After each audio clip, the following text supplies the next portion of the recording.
भारतीय राजनीति में 90 का दशक गठबंधन सरकारों के बनने और ढहने के लिए जाना जाता है। तब क्षेत्रीय छत्रपों के एक झटके से दिल्ली की सत्ता डोल जाती थी। रातों रात प्रधानमंत्री के चेहरे बदल जाते थे। इसी कमजोरी का फायदा दुश्मन देश भी उठाने लगे थे। राजनीतिक अस्थिरता का फायदा उठाकर पड़ोसी दुश्मन ने पहले पंजाब और फिर जम्मू कश्मीर में आतंक की आग भड़काई। नौजवान नरेंद्र मोदी उसी वक्त से आतंक की सोच पर प्रहार करते आ रहे हैं।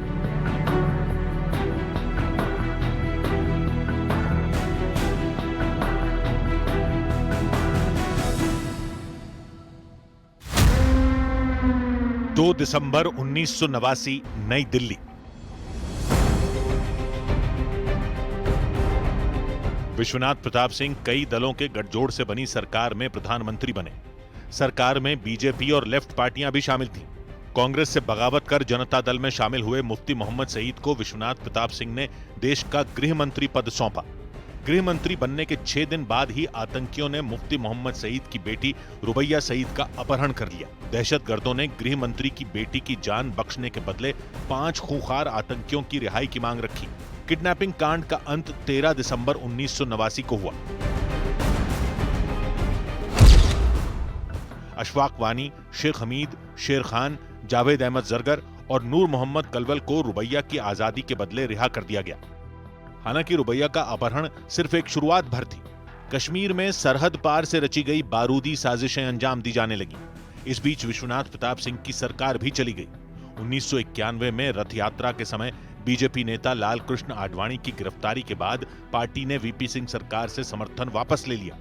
दिल्ली में जब सत्ता की बिसात पर शहमात का खेल चल रहा था, तब कश्मीर घाटी में आतंक ने जड़ें जमा ली, जिसके बाद आतंकियों और अलगाववादियों के खिलाफ भारतीय जनता पार्टी ने एकता यात्रा निकालने की योजना बनाई। एकता यात्रा के सफल आयोजन का जिम्मा नरेंद्र मोदी को सौंपा गया। एकता यात्रा देश के दक्षिणी छोर कन्याकुमारी से लेकर कश्मीर के लाल चौक पर तिरंगा फहराने तक निकाली जानी थी। नरेंद्र मोदी ने एकता यात्रा की शुरुआत जिस अंदाज में की, उसने देशवासियों का दिल जीत लिया। शहीद आजम भगत सिंह के भाई राजेंद्र सिंह, आजादी की लड़ाई में फांसी का फंदा चूमने वाले राजगुरु के भाई देवकी नंदन, परमवीर चक्र विजेता अब्दुल हमीद के बेटे जुबैद अहमद और अली हसन, एक जगह एक फ्रेम में महान विभूतियों को जुटाने का अद्भुत आइडिया नरेंद्र मोदी का था। आतंक के खिलाफ नरेंद्र मोदी ने देशभक्तों की ऐसी कतार खड़ी कर दी जो हर गुजरते दिन आगे ही बढ़ती गई। 11 दिसंबर 1991 को कन्याकुमारी में एकता यात्रा के शुभारंभ की ये तस्वीर देखिए, जिसमें मुरली मनोहर जोशी को राष्ट्रीय ध्वज तिरंगा सौंपा गया था। लेकिन कन्याकुमारी में एकता यात्रा के लिए लोगों को जोड़ना आसान नहीं था, क्योंकि तब भारतीय जनता पार्टी की तमिलनाडु जैसे प्रदेश में जमीन भी तैयार नहीं थी। ऐसे में नरेंद्र मोदी ने देश भर से कार्यकर्ताओं को कन्याकुमारी तक आने का आह्वान किया। उन्होंने एक एक दिन का ख्याल खुद रखा। एकता यात्रा में शामिल रहे केतन देवानी बताते हैं कि नरेंद्र मोदी ने उन्हें किस तरह एकता यात्रा में जोड़ा। मुझे त्रिवेंद्रम में जाना था, वहाँ से फिर कन्याकुमारी से एकता चलने वाली थी। तो मैंने नरेंद्र भाई को बताया कि भाई मैं आऊँगा तो मैं क्या करूँगा त्रिवेंद्रम में आकर, मुझे तो कोई जानता नहीं है, मैं कैसे आऊँगा। बोले तुम चिंता मत करो, मैं खुद तुम्हें लेने आऊँगा स्टेशन पर। तो जब मैं त्रिवेंद्रम पहुँचा तो सच में नरेंद्र भाई स्वयं वो लेने मुझे स्टेशन पर आए।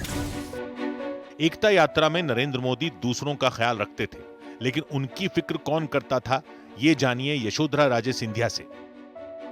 आदरणीय मोदी जी के दरवाजे पे उनने 1 बजे रात को खटखटाया, तो मोदी जी आश्चर्य होके निकले बाहर अपने कमरे से। तो उन्होंने कहा, जी राजनाथ जी क्या, और ये दूध, ये जिसमें मैंने थोड़ा सा हल्दी डाला है ताकि आपकी सहूलियत ठीक हो, आप इसको पीजिए ताकि आपको आगे के लिए भी तकलीफ नहीं होगी। तो राजमाता साहब जैसे हस्ती इतनी बड़ी तैयार हैं सबको देखने के लिए। हम लोग जो यात्रा में लगे हुए हैं एक एक को पूछ रही हैं। तो वो चीज़ मोदी जी हमेशा रिपीट करते हैं जब हम जैसे लोगों से मिलते हैं कि मैं भूल नहीं सकता। बीते साल एक टीवी इंटरव्यू में नरेंद्र मोदी ने बताया कि उनका 5 दशक पहले से तमिलनाडु आना जाना रहा। 70 के दशक में कन्याकुमारी में बने विवेकानंद रॉक मेमोरियल से नरेंद्र मोदी का जुड़ाव था। आपातकाल के दिनों में नरेंद्र मोदी भूमिगत रहने के दौरान पूरे देश में घूमे थे, तब भी तमिलनाडु आए थे। एकता यात्रा को सफल बनाने में उनकी पहले की दक्षिण भारत की यात्रा बड़े काम आई। लेकिन 14 राज्यों से गुजरकर कश्मीर के लाल चौक तक पहुंचना कतई आसान नहीं था। यात्रा बहुत लंबी थी। सभी राज्यों में अलग अलग प्रभारी थे। इनका कोऑर्डिनेशन नरेंद्र मोदी करते थे। इस सब के बीच उन्हें आतंकियों को मुंह तोड़ जवाब देने वाले ओजस्वी भाषण भी देने होते थे। पीएम मोदी पर न्यूज 18 की खास सीरीज जारी है। कल रात 10:10 पर देखना ना भूलें।